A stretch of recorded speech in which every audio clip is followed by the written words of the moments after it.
Meantime, U.S. Vice President Dick Cheney was in Ramallah today. He met with Palestinian President Mahmoud Abbas to push for a peace deal with Israel.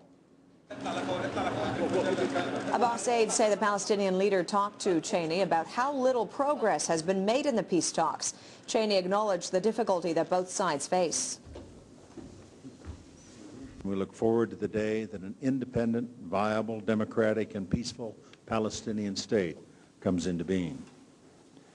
Achieving that vision will require tremendous effort at the negotiating table and painful concessions on both sides. Abbas wants Cheney to pressure Israel to halt settlements inside Palestinian territory. And with more now on Cheney's visit, we are joined from Washington by Marc Gopin. He is a professor of religion, diplomacy, and conflict resolution at George Mason University. Mr. Gopin, we just heard Dick Cheney referring to painful concessions that need to be made by both Israelis and Palestinians for a peace deal to work. What does each side need to do? The painful concessions on the Israeli side are an acknowledgement of a presence that will be necessary for Palestinians to share Jerusalem as their capital, and also the removal of thousands of settlers, perhaps not all of them based on the land swaps.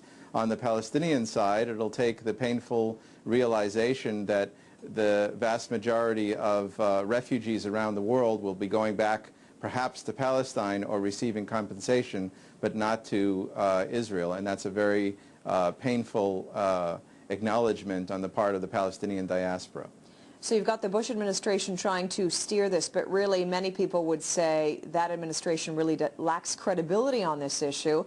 Many have said that George Bush is only making the Mideast a priority now in his final hour as president because it looks good. So can we really expect a breakthrough? No, we can't expect a breakthrough because, frankly, Vice President Cheney also uses language that's highly military in nature. He insists that Abbas confront Hamas in a military fashion, despite the fact that Hamas won an election that the United States insisted upon.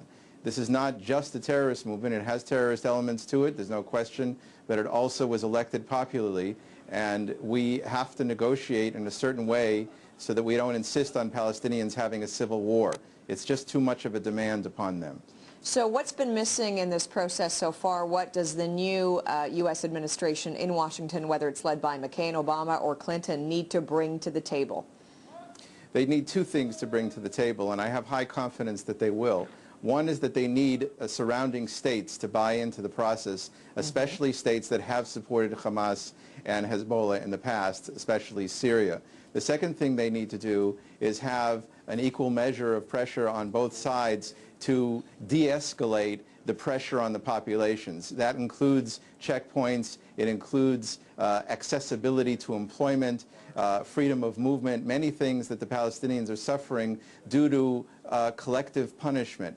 That only feeds Hamas and feeds the radicals, and the United States will need to be an honest broker here that both pressures the Palestinians in terms of de-escalation of Hamas's activities and at the same time pressures Israel on de-escalation of collective punishment of the entire Palestinian population. But you also say that up until this point we've had sort of a state-based negotiation and that we need to see a religious negotiation. Can you detail what you mean by that?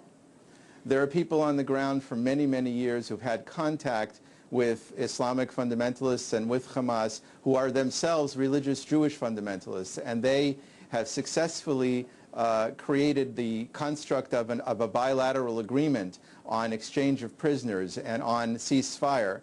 And consistently, the United States has stood in the way of creative outreach to radical groups because of a militant approach or a military approach to conquest of groups that they don't like.